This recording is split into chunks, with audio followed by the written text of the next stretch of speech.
If you're a nurse or future nurse, you know how challenging and rewarding this career can be. Hi there, I'm Nurse Mo, creator of the Straight A Nursing Podcast. I'd love for you to join me every Thursday as I teach nursing concepts and share tips to help you succeed in school and at the bedside. Each episode breaks down often complex information so it's easy to understand, so you can feel more confident whether you're taking an exam or taking care of patients.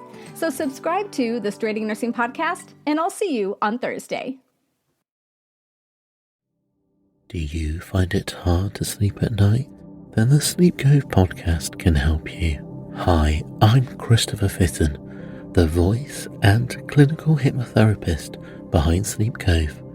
Sleep Cove features sleep hypnosis, meditations, and bedtime stories, all designed to help those of you who struggle at night to achieve a restful and peaceful night's sleep. Search for Sleep Cove on Apple Podcasts or Spotify and see why Sleep Cove helps millions of people sleep deeply all night long.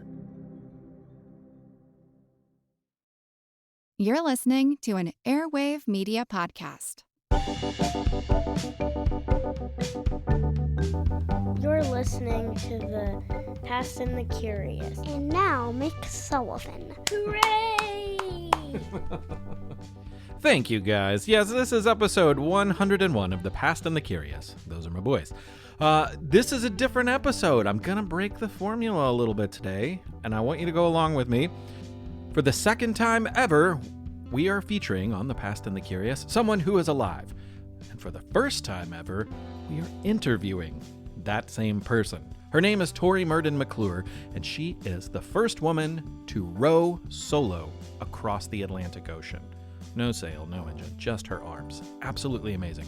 It was 25 years ago, so it's history, and it's a really fascinating story. I love it. It's one of my favorites, and I was so grateful that Tori would sit down for an interview. So stick around after the story. If you've got questions, she'll probably answer them in the interview. Thank you very much. My name is Mick Sullivan, and I hope you can come see me in Boston on February 16th, 2025.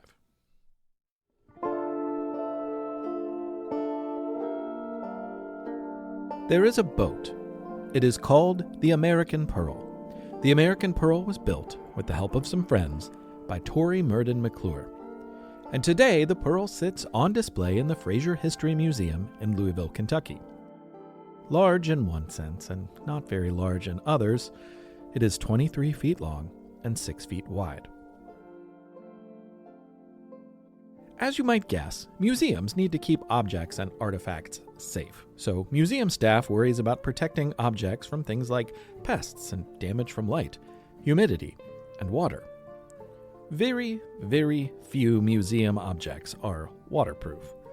So, as it is surrounded by other objects that weren't designed to float, the American Pearl hasn't seen a drop of water in quite a few years. But it wasn't built to sit in a museum. It just does that now because it's already done its original job. Tori Murden built the American Pearl to cross the Atlantic Ocean. It did that twice, once with Tori and once without.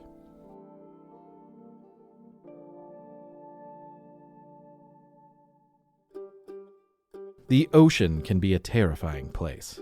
It's wild, and it is not for humans.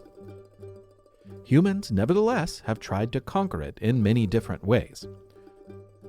Tori Murden wanted to conquer it in a way that very few people have. It was her goal to row, completely alone, across the Atlantic Ocean. No engine, no safety boat nearby, no sail, not even anything that could be made to work like a sail. Just one woman with a pair of oars in a rowboat at sea. A successful crossing would make her the first woman to ever accomplish such a feat. Of course, there was a very good chance that she might not succeed. And not succeeding on a solo trip across the Atlantic Ocean could have, well, pretty fatal consequences.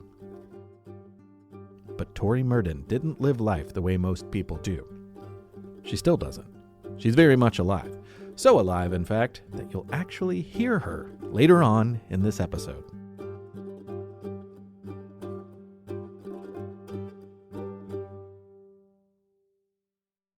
A million little moments drove her to try crossing the ocean, and years of preparation had to happen once she made up her mind to say goodbye to everyone she knew for months alone at sea. But the day finally came. It was June 14th, 1998, when she set out from the coast of North Carolina. A few loved ones had come to see her off, certainly nervous about the treacherous seas awaiting their committed friend. The Coast Guard tried to talk her out of it, and they certainly weren't the first. But they would be the last. Tori was not one to turn back. While floating on the ocean amongst friends, waiting for the daily tides to turn in her favor so she could begin, she took a nap.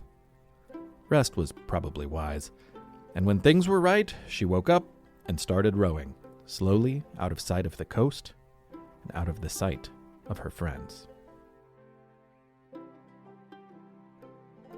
The boat was not light, 2,800 pounds. It carried enough food for 100 days or so, dehydrated meals, high-calorie snacks, a bunch of peanut M&Ms. There was a desalinator powered by solar panels so she could pump ocean water, remove the salt, and make it drinkable. Carrying enough water for the journey would have been far too heavy. Also on board was a satellite phone and a few other electronics, all of which would seem ancient and slow to smartphone users of today. Tori's days on the Pearl were long, and her nights were not very restful. There are not many things one can control about the ocean. Tori found herself at the mercy of wind, weather, currents, and other forces. She tried her best to use them to her advantage, but the only thing Tori really could control was how much she rowed every day. It was hard work pulling the boat in the ocean, and she tried to stay focused, tried to stay steady, and tried to make progress against the constant chaotic push and pull of water and wind. Her goal was 12 hours a day of pulling the oars. Typically, she gave herself a 5-minute break for every hour that she rowed. Her endurance was incredible, and she slept in a small cabin on the stern, or the rear of the boat. But it was cramped, unsoft, and, thanks to the waves, typically unsteady. She taped pictures of several American presidents to the ceiling for company. But she knew from her years of preparation that no one had ever made a rowing attempt across the ocean without capsizing. Not if, but when the American Pearl capsized, it would be turned upside down thanks to powerful and turbulent water in the middle of the Atlantic. She was prepared for this in theory. The boat had big tanks that she would fill with water at the bottom, meaning gravity could pull the weight at the bottom of the boat then and bring the boat upright. It's called ballast, and it would correct a capsize by tipping the boat back upright, usually more slowly than she would have preferred. It also had a pump, and as long as the cabin was sealed with her inside, she had faith that she would not wind up on the bottom of the ocean. But during her first capsize, it was so violent and scary that she had to resist the urge to open the hatch. It would have flooded, and that would have meant certain doom. Still, her instinct was to escape. She fought it. Instead, she threw up. Cleaning the cabin and now pukey pictures of presidents would happen when the storm had passed. This first encounter with the full force of nature was only preparation for Hurricane Danielle. Tori had rowed, blistered, and pulled against the waters of the Atlantic for 83 days when Danielle showed up. And in a matter of hours, the hurricane ended her journey. The boat capsized 12 times in the storm. For days, Tori must have known what it was like to be a pair of socks in a dryer, turning haphazardly around and around. She was beaten, battered, turned, and frightened as the ocean violently tossed her about. She could taste her own blood in her mouth, and then one wave came with such fury that the violent impact dislocated her shoulder. The crash of another wave soon after painfully popped it back into place.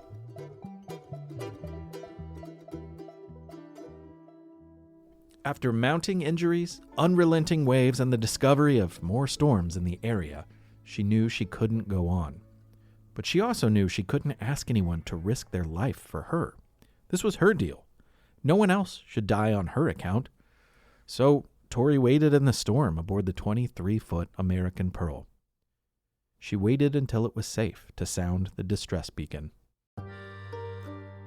The journey had been over 2,500 miles long before she decided there was no way to safely go any further. It was early September when a large cargo vessel, appropriately called Independent Spirit, came to rescue Tori.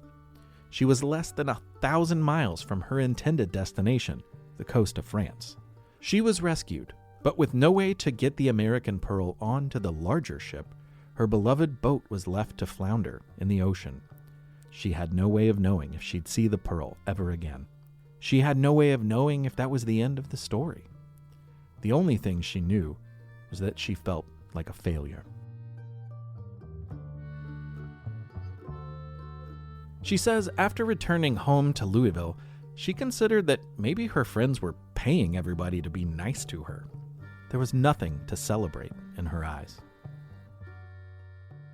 Needing income, she got a job working in local government. This job quickly led her to an encounter with the most famous person from her city, boxer and civil rights figure Muhammad Ali. Now older and focused on his legacy and community, Muhammad was working on a museum and a cultural center. At a luncheon, Tori wound up sitting across the table from the former heavyweight boxing champion of the world. He focused on Tori and hit her with a question. "Were there times on the ocean when you wondered, 'Why am I here?'" he asked. It was a good question. Usually people just asked why she did it. But he knew why. He wanted to know something else. But that was a lot to unpack over a table intended for other matters, so after hesitating, she simply replied, "Were there times in the boxing ring when you wondered, 'Why am I here?'" And with that, they were connected. A lot of things happened around this time. Tori met a man named Mick McClure, and eventually they would get married. She went to work with Muhammad Ali as his museum, the Muhammad Ali Center, took form, and she started to gain some perspective of her attempt to cross the Atlantic. But one other thing happened. Someone found the American Pearl off the coast of Portugal. The boat was designed to cross the ocean, and slowly, thanks to the currents of the Atlantic and fate, it eventually did just that, only without her on board. The idea at another attempt had certainly occurred to Tori, but there was a lot in her life to keep her from doing it again, especially after learning firsthand just what was at risk.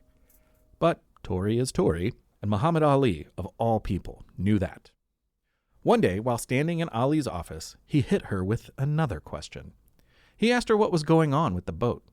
She told him it was in a warehouse in Germany. They talked about 2 other women who were going to make an attempt, and then he said something he knew she needed to hear. He said, "You don't want to go through life as the woman who almost rowed across the Atlantic."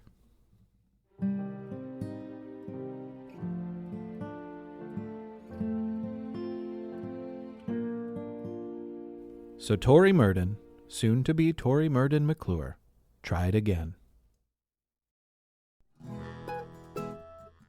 It took a lot of work to get the American Pearl back in shape. To make it seaworthy and safe, she and Mac and a few friends had to practically take it completely apart and rebuild it. Fortunately, this gave her the chance to build a little more comfort into the Pearl, like raising the ceiling of the cabin enough for her 6-foot-tall frame to sit upright inside of. For her second journey, she made the trip in reverse, beginning from the Canary Islands, an island cluster belonging to Spain, but much closer to Morocco in northern Africa. Her goal was Guadeloupe, an island in the Caribbean, southeast of Puerto Rico. This path was more peaceful for the most part, though Hurricane Lenny did threaten her as she approached her destination. It would take her 81 days alone and rowing, but she succeeded. And as she approached land, a friend came out to meet her in a powerboat to plan for her big arrival the next day. More friends were on the way, and they wanted to be there when she reached land, stepped on soil again, but now as a conqueror, not just of oceans, but of herself. The friend advised her to enjoy her last day of solitude because everything would be different when she returned. She knew that because she had proposed marriage to Mac from the satellite phone just a few days before. Mac had agreed, but that's probably not what the friend was talking about. Tori had accomplished a goal, a big goal, a huge goal, a goal that gets you interviewed by national newscasters, puts you in the pages of Sports Illustrated, and etches your name in the record books. That was huge. But also, what do you do after you reach a goal that big? Tori wasn't sure, but she knew there was more, and helping people was a big part of it. Most of us will never know what it's like to conquer something so big and be so alone. But Tori is quick to point out that she's not that special. We all have oceans to cross. Hers just happened to be literal. And if you know about Tori, you know about her because of her time in the American Pearl. But she's much more than the woman who rowed across the Atlantic. Years before, she skied to the South Pole, and along with another woman in the party, became the first woman to travel there overland. They made it a point to step on the South Pole together at the same time. But as physical as her accomplishments might all seem to be, she also has a brilliant mind. She holds a divinity degree from Harvard, served as a hospital chaplain, has a law degree, a creative writing degree, and recently retired as president of Spalding University. She reads voraciously, does leather work, woodworking, boat building, and enjoys thinking about mathematics. Currently, she can be found leading wilderness rescue trainings and training EMTs, emergency medical technicians, those people on ambulances who save lives. Still, today, she can often be found rowing at dawn in the Ohio River.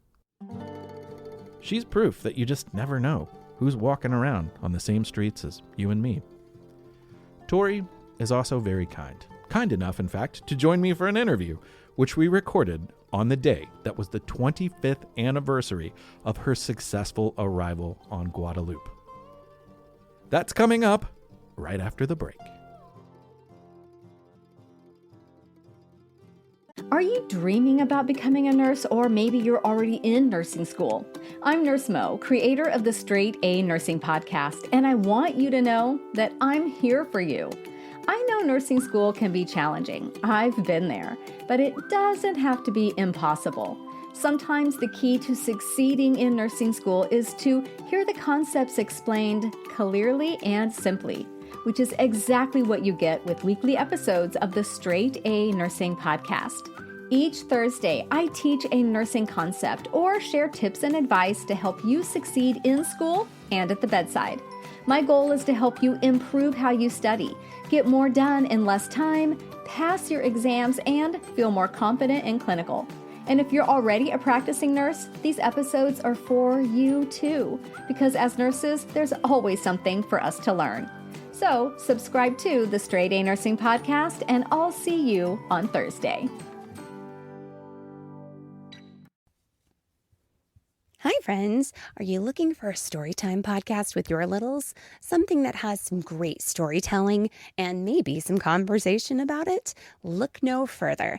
With Storytime with Philip and Mommy, my little guy Philip and I sit down every single day and read a story together. And we, of course, want you to join us. Grab your copy of the book, sit down, let's read it, and let's talk about it. We'll learn new words, we'll learn new ideas, and then we'll learn how we can use those stories in our lives.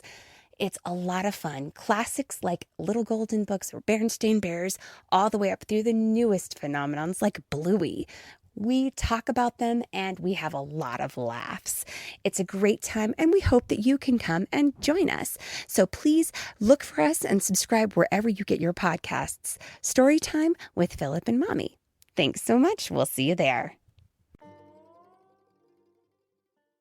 It's the time in the episode where we invite a listener on to share something fascinating, and they only have 30 seconds to do it. We call it You Have 30 Seconds.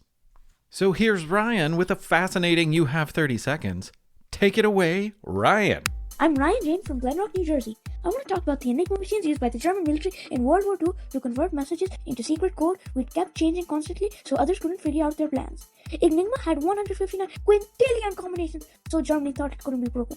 Were they right? They were worse than right. They were wrong. After Polish mathematicians cracked the initial Enigma code in 1933, scientists in Great Britain built a new kind of machine to solve it fully. Alan Turing's team built these machines and laid the foundation for modern computers. They shortened the war by over 3 years, saving countless lives.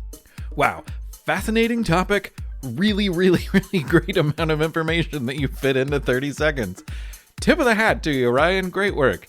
If anyone else out there has a you have 30 seconds, you know the drill. You can just record it with, your phone, voice memo, whatever, and you email it to me as an MP3 file. Very simple. To hello@thepastandthecurious.com. Thank you so much. Normally, we would have quiz time right now. You know, you love quiz time. Maybe you do. I don't know. People seem to like it. Anyway, we're not going to do quiz time this episode because I was able to sit down and interview Tori Murden. We talked for about 20 minutes, so it's pretty long, and I didn't want the episode to run too long for anyone to enjoy easily. So I'm going to cut right to the interview with Tori. This was really, really amazing. It was so awesome to sit down with her. So I hope you enjoy the interview with Tori Murden-McClure. And stick around, there's more after that. So, let's get going. Tori, welcome to The Past and the Curious. Thanks for joining us. My pleasure. Thank you for having me. And today is a special day, is it not? It is. It's the 25th anniversary of my landing in Guadeloupe. So it's December 3rd. Huh? Row across the Atlantic Ocean. Yeah. All right. So, and you made two journeys, which we've already learned about. Yeah. I want to start right at the start. Let's just get in the boat with you. How did you feel on that first journey when you first set out into the Atlantic all alone? The first journey, I pulled out from shore and I was like, finally, because it just was such a journey getting the boat into the water and building the boat and equipping the boat and raising enough money so I didn't, lose everything I owned, and got the boat in the water and was rowing away from shore. And it was just like, finally, yeah. So that leads to the next question. How do you prepare for something like this? Well, I trained for the Olympic team in 1992. Didn't make the team. I was too slow. Pretty basic problem on that level. And heard about this rowing race across the Atlantic Ocean. And I was like, well, I may not be the fastest in the world, but I can go forever. And, one thing led to another. And next thing I know, I'm trying to row a boat alone across the North Atlantic Ocean. And it was like I took one reasonable step and then another reasonable step, and before I realized it, I'd passed the boundaries of reason. Yeah. You were all in. Yeah. So it certainly had to take a lot, but one of the things that I think of the most is it just had to take a lot of bravery. Like how did you confront the fears, which probably appeared on a daily basis? Yeah, I don't think anyone undertakes a journey like this without doing a whole lot of homework. So I'd read every book I could get my hands on, but as we all know, the book is not the land, or the map is not the land. And nothing you read can prepare you for actually being upside down in the middle of the ocean. And I had all the variables sort of figured out, except for weather. Can't control the weather, and, water spouts and all sorts of things coming by, and wildlife. But my real challenge was hurricanes. Yeah. Yeah. Me and Admiral Nimitz, we seem to attract hurricanes. Could you briefly describe the boat? Which you built, correct? Right. I built it. I didn't design it. It was designed by a British fellow, Philip Morrison, but I physically built the boat to that design, and it was a design for the Atlantic rowing race. And it's made of marine plywood. Some of it's 1/2 inch thick, some of it's 3/8 of an inch thick, and it's glued together with epoxy and has a skin of fiberglass over it. When I rebuilt the boat after Hurricane Danielle, I put a skin of Kevlar in lots of places rather than fiberglass because I wanted that extra strength. But it's big. It's huge. But it's also not big on the Atlantic, right? Right. It's 23 feet long and 6 feet wide at its widest point. And I'm 6 feet tall. And the cabin in American Pearl 1, which would be the first version, I couldn't physically sit upright in the cabin. One of the benefits of Hurricane Danielle is it basically ripped the roof off. So when I rebuilt it, I raised the roof by 4 inches so I could physically sit upright inside the cabin. Yeah. And how much does it weigh? Weighs about 1,800 pounds. It's a lot. It's a heavy boat, yeah. You're the engine. Right, I'm the engine, yeah. I'm building a boat right now, a little sailboat in the basement, and it'll be about 100 pounds. Okay, haul I've seen weight. it. Yeah, I saw it. And my racing boat, my racing single is 27 feet long and weighs less than 30 pounds. Yeah. Wow. It's like a giant toothpick. Yeah. Oh, wow. Yeah, you basically sit on top of it. Couldn't sleep in it. No, I can't imagine. So generally, and this kind of applies to both journeys outside of like tragic weather events, what were the days like? Like, how did you spend your time? I spent my time rowing. Yeah, 12 hours a day. So pretty much rowing, ate, slept, rowed, and fixed things. You couldn't sleep all the way through the night, though, right? I couldn't. I couldn't physically, and I just would need to check on the boat. So every 4 hours, I would set an alarm to wake me up to check to make sure that there was nothing amiss that needed to be fixed right away. And I got a great piece of advice from Gerard d'Abbeville, who had rowed the Atlantic and rowed the Pacific. Really wonderful Frenchman. And he said, there was always going to be something that needs to be fixed. Fix things on Sundays. And it was such a great piece of advice because you could avoid rowing pretty much continuously. If you were like, oh, I got to fix that. I got to fix that. And if you just like, I fix things on Sundays, usually it was Sunday morning, and spend a couple hours fixing whatever it was that needed to be fixed. And then the rest of the time I'd get up, I'd row. I'd eat a little something, I'd row. Eat a little something else, row. Was there anything that you would do to occupy your mind? There were days, and this might be in my book, there were days I swear I could prove the speed of light is not a constant. And, was doing these physics puzzles in my head. And there were other days when I was singing, I wish I were an Oscar Mayer wiener. and when you're a vegetarian, that's kind of weird, wish I were an Oscar Mayer. But an earworm on the ocean really sticks. Oh, I bet really sticks. Oh, man, I never even thought about that. Yeah. So on the first journey, the one where you met Hurricane Danielle. Yeah.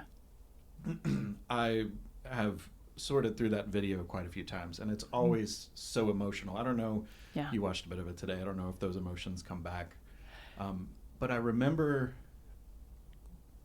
there's a point where I don't think you're certain that you're going to make it, that you're going to survive. Right.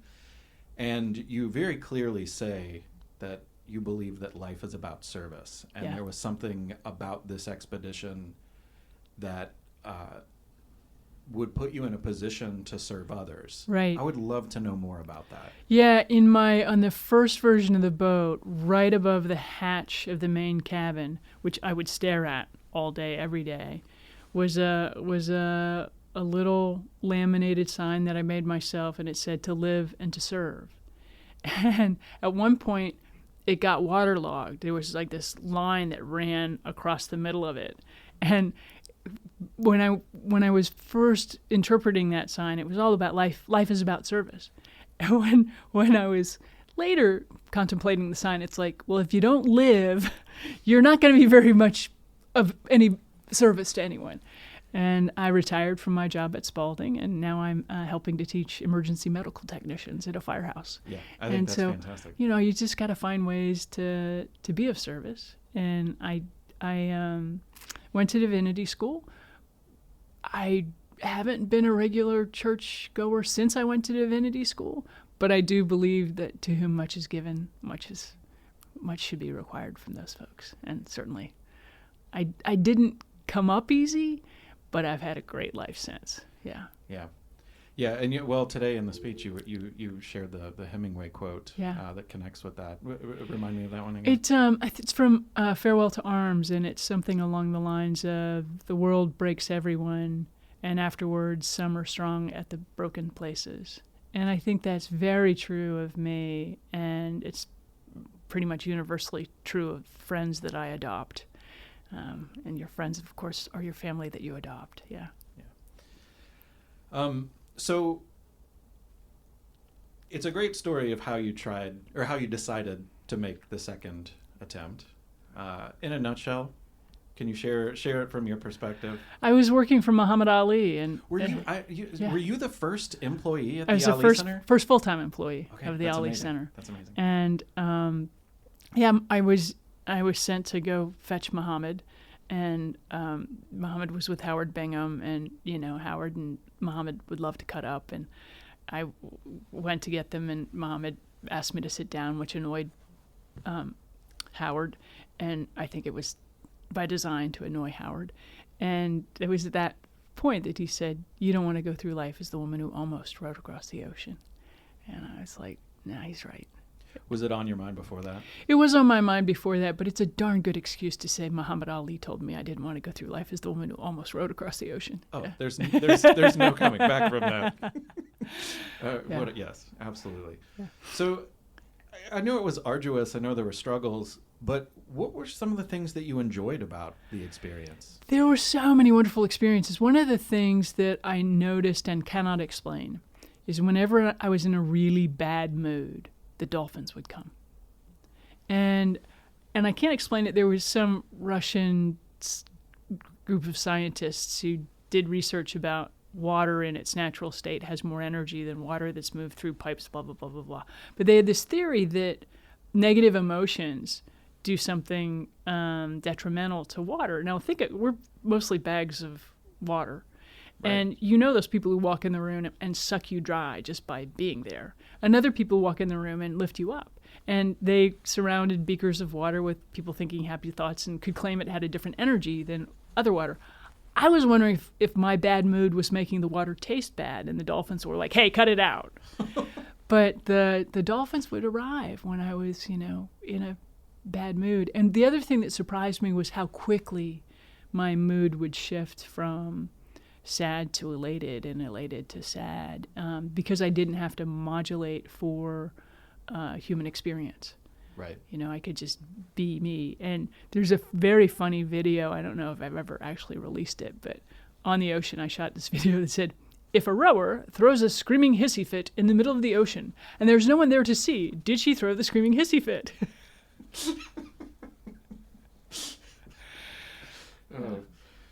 So 25 years ago today, December 3rd, 1999, when you came ashore, there were a lot of friends and loved ones there waiting for you. And there's one person I want to ask you about in particular, and that's a teacher from your grade school. Right, Helen Longley, actually from my high school. Oh, from high school. And I was rowing into Guadeloupe and miscalculated. Well, first, my friends were delayed, so I decided I wasn't going to just row till there are rules where you can row till you see land and get a tow in, but my friends weren't there yet, so I decided I was going to row basically past most of Guadeloupe to get to the main harbor and physically step on land, but that my friends would be there to meet me. So who wants to land if your friends aren't there? Sure. And so I was rowing into the harbor, and this boat comes out to meet me, and all my friends are on the boat, and standing in the background, I just saw this face, and I was like, no, you're seeing things. And I looked again, and sure, it was my high school history teacher, Helen Longley, she was that teacher. We will have that teacher. Yeah. And she was the high school history department at Louisville Collegiate School. She taught ancient history to the sophomores, European history to the juniors, and American history to the seniors. And she was the history department. And I thought I was God's gift to history until I met Helen Longley, and she set me straight. But she was such a phenomenal teacher.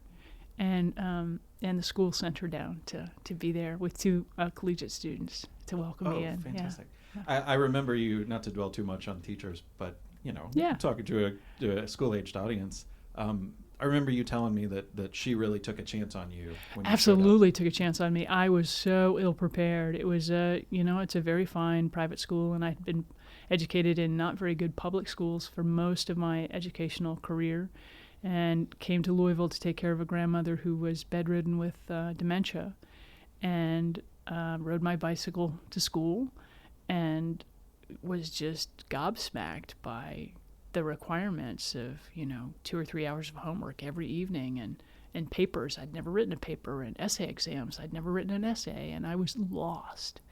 And after I took my first history test, again, I was God's gift to history.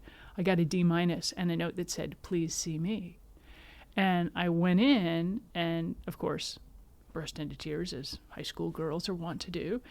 And Mrs. Longley said, "What happened? You appear quite bright. You appear to know the material." And she sort of quizzed me verbally, and I knew the material, but I'd only done true, false, multiple choice tests pretty much I might have a fill in the blank, but I never taken an essay. So I thought my answers were fantastic. And she were like, "No, sweetie, we gotta help you." Yeah. That's great. And it's fantastic that it's fantastic that she was a history teacher. Yeah. But it's also fantastic that, how moving, how special it must have been to see her face. Yeah, and she was such a great teacher because she approached every subject with curiosity and an open mind. She really wanted you to understand the psyche of Hitler. Like, how did he come to be this person we perceive to be a monster? How did that form? Mm-hmm. And she had she divided history. She had the Grandma Longley's germs theory, and I don't know if it's independent to her, but it was government, economics, religion, military, social. So whatever issue she was approaching, or whatever era, what was the government in that space? What were the economics in that space? What were the religious tendencies in that space? What were the social tendencies, and what were the military tendencies? And it really, to this day, I will think about issues and be like, I don't know, what metro government thing is affecting that, and what economic drivers are there, and is there some religious rule that's causing us to think this? And it still serves me well. It stands out. Yeah. Huh? So you make it back. Did you have? Was it weird to re-enter? You were gone for so long. What was that like? Yeah, in my book I write about, I call it civilis and gonorrhea. Is sort of the illnesses one gets when one returns to civilization, and it's CIV, civilis. And because you're on a different speed than other folks who are, accustomed to commercials and things being thrown at you 24/7. And when I come back from a long journey, I remember when I returned from skiing to the South Pole, I got caught by a friend. I was literally standing in my dorm room at the Harvard Divinity School, opening and closing a drawer. Like, look, you open it, and you can see all the stuff. You close it, it goes away. You open it, you can see all the stuff. You close it, it goes away. When you've been living out of a backpack, a dresser drawer is magic. And I had lunch with Barry Bingham, a dear friend who was also in the video earlier today, and I drank the water, and the person serving our table filled it up again. And I drank it, he filled it up again. It's like, I don't have to melt snow to drink. I can just drink that down, and somebody's going to fill it up for me. This is civilization. It's small wonders, really. Yeah. So you did a lot before the journey. Yeah. You've done a lot since. And when I show people the boat, I think one of the things that people linger on is that we're all presented extreme challenges throughout life, and they look all sorts of different ways. But when you successfully accomplish or conquer a challenge, things seem more and more possible, right? I wonder if there's a relationship to the degree of impossibility of a task. It seems like after you rowed across the Atlantic Ocean, anything would be possible. Yeah, and I do think there's a sense of, I didn't learn anything on the Atlantic I wouldn't have learned with age, but there's a sense of accelerating one's self-knowledge in a journey like that, where you really know yourself. And for me, I talk about it being a journey into love or journey into romance, which seems like a very kind of feminine way to look at it, and that bothers me quite a lot. But I was busy prior to that. I had things to do. Love was not for me. You can read all the books. And I love to joke that Socrates wrote, oh, by all means, fall in love. If you get a good wife, you'll be happy. If you get a bad wife, you'll become a philosopher. And Plato describes love as a form of mental illness. And Shakespeare, I don't know, there are 32 plays. I can't name one happy marriage in any of them. Right. But the map is not the land. And I rowed across the ocean and fell in love with Mac McClure. And came back, and about 3 weeks after I got out of the boat, no, a month after I got out of the boat, I married Mac. And we've been together ever since. And that sense of finding wholeness, you have to find it in yourself before you can find it with another. But all the greatest joys in life are with your family and friends and the folks you love. Yeah. And you have a 25th wedding anniversary right around the corner. Right, and I'm going to be in the woods. Oh, good, good. I'm going to be teaching wilderness first responders, so I won't even be home. Do you tell the wilderness first responders who you are and what you've done? Usually not. I don't think that's important. Typically, I get busted somewhere along the line, and somebody will say something. And I remember I was fishing in Nova Scotia with some friends, and we hired a fishing guide, and I was trying to be all cool and down low, and I'm just a novice fly fisher, blah blah blah, and I was fishing well, and the guide was suitably impressed that I at least underplayed whatever skills I might have, and then I turned to blow my nose, as one does in the backcountry without Kleenex, and managed it perfectly. He goes, "You must be an athlete to blow your nose that way." He goes, "Oh yeah, I learned to do that when I skied to the South Pole." And I was like, "Erps." Yeah, I learned to blow my nose like that when I skied to the South Pole. Yeah, that kind of opened a door. Amazing. So you 25 years. That's a great place to kind of to end it. It's been 25 years. Is it still fresh in your mind, or does it feel like another life? It's both. Today, we were watching some of the footage from when I landed, and it feels like yesterday, and yet, one of my greatest mentors, Barry Bingham, was on the boat, and Barry passed away. And so it feels like a lifetime ago because I've missed Barry for what feels like a lifetime. Mm-hmm. And it hasn't been that long, but it just feels like a lifetime because, completely platonic, but I loved him. Yeah. And that sense of loss is still very real. Yeah. Yeah.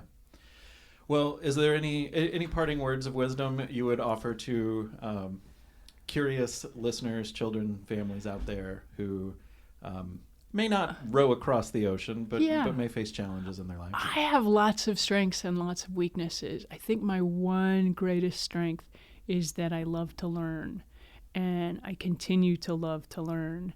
And one of the fun things that has, I've been teaching emergency medical technicians, and I haven't done that as a teacher.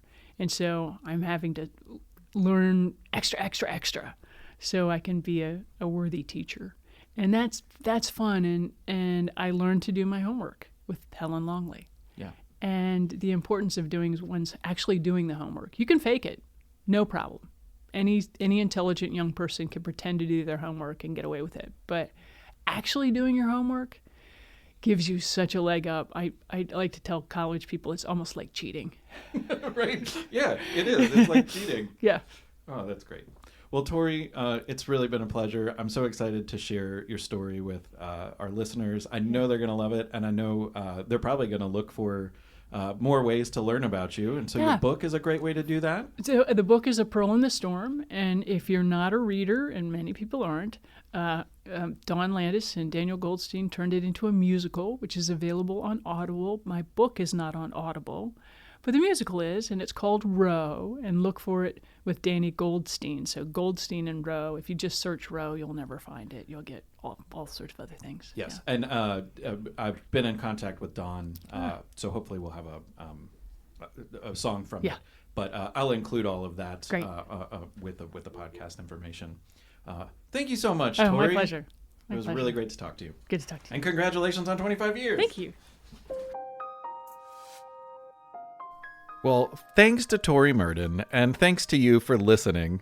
This was a really cool episode. When I was in high school, Tori was making her journey. I think I was a senior. And I got the newspaper, and I would read the newspaper every day. And someone that she mentions, Barry Bingham, was the publisher of the newspaper. So that's why it was always in the paper. Like we could see, there was like a Tori tracker, I remember, and I would follow it. And I remember reading the issue when she came ashore, which is so cool. I never pictured myself actually getting to know her and get to experience so many cool things and spend so much time with her and with the boat itself. I spend time with it every day. I tell that story. So thank you all for joining me for that. I have some Patreon people to thank. First up is Molly Walcott in Maryland. Molly, thank you so much. I really appreciate it, and I'm glad you're out there. If there's anyone else in your world that I need to shout out on here, you just let me know. Send me a note, and I'll take care of it. But thank you so much. And likewise, Sophie Schoen in Ottawa. Hello. Thank you so much for your support, too. I love that you're out there listening, and I appreciate it tremendously. And then Phoebe. I think I shout you out every end of the year because you're so kind, and I'm so glad that you all enjoy listening this many years in. So thank you so much, and thanks to everyone out there who's listening. I hope some of you can make it to Boston in February. I'm going to be on Sunday, February 16th at the WBUR Festival. They keep asking me back. I don't know why. It's wild. And it's great, but it's normally in April, which is spring break, but there's like Easter and the marathon then, so they moved it to February. So I'm a little worried about, people traveling. I hope you can make it. It would be awesome to see you. I'll be around the weekend and hanging out. So hopefully we'll talk then. We'll talk. I mean, I'll have an episode or two before that, but just want to get word out about that. Now, the last thing I want to do is remind you that if you want to learn more about Tori's story, there is all sorts of stuff available about her. But her book, which is called A Pearl in the Storm, is great. I've read it twice, and it's just a tremendous book. Mostly follows the first journey. This episode is kind of a Cliff's Note version of that. Also, she mentioned the musical, Roe, which another woman from Louisville named Dawn Landis, she lives in North Carolina now, I believe. She's amazing. She's a big figure in American music today. She wrote the musical, which is available on Audible. I'll post a link to that. But she also made an album version of it, and for the album version, she used a bunch of Louisville musicians. I watched her perform a bit of it with Tori, and she invited me up on stage to perform on one song, which was very kind of her. But I asked her which song she would like to put on. And she recommended this one, which ties to Amelia Earhart. I think you'll recognize some themes. You might also recognize a voice, because along with Dawn singing, you'll hear the voice of my friend Bridget Kalin, who has been on The Past and the Curious 3 or 4 times, or 5. I don't know. She's been on quite a bit. So you will hear her. I'm going to play the song, and that's going to be it. So thank you all for listening to The Past and the Curious. Thank you to Tori. Thank you to Dawn Landis for letting me use the music. And thank you to you. Rock on, everybody. Oh, and Happy New Year.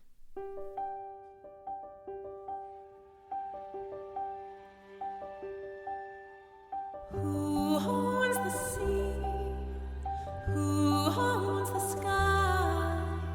Out here underneath the stars, we set our course and fly. Of course we fly.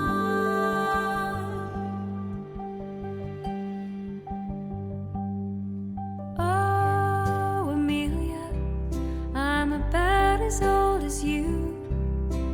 When you took your solo flight in 1932.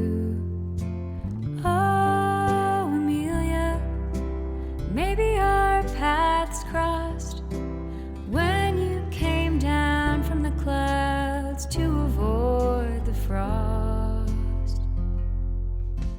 How did you want to be remembered? How did you want to be remembered? Even though you lost the adventure, was it still worthwhile? How did you want to be remembered? How did you want to be remembered? Even though you lost the adventure, was it worth your time?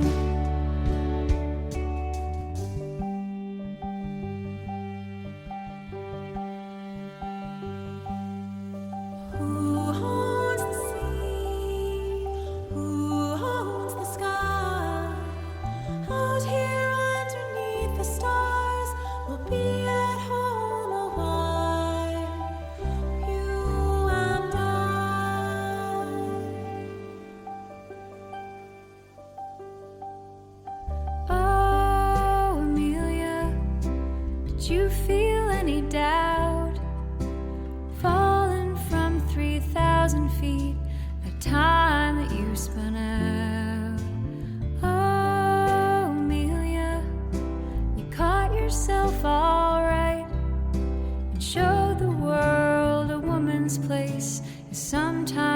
first in flight? How did you want to be remembered? How did you want to be remembered? Even though you lost the adventure, was it still worthwhile? How did you want to be remembered? How did you want to be remembered? Spread your silver wings of adventure and go out in style.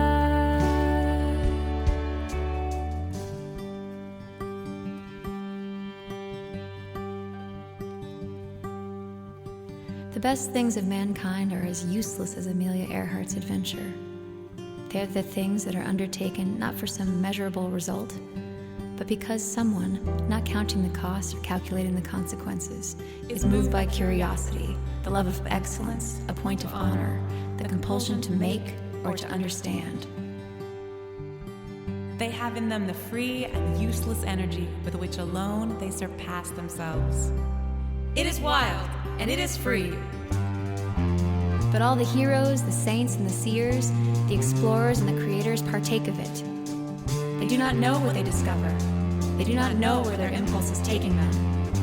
They can give no account in advance of where they are going or explain completely where they have been. They do the useless, brave, noble, the divinely foolish, and the very wisest things done by man.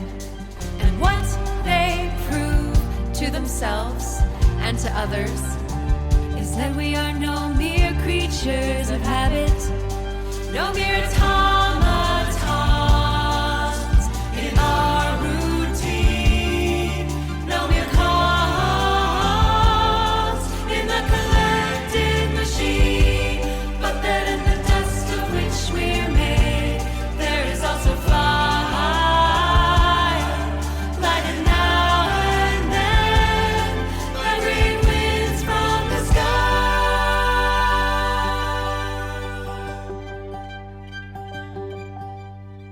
How do you want to be remembered? How do you want to be remembered? Even if you lose the adventure, is it worth your while? How do you want to be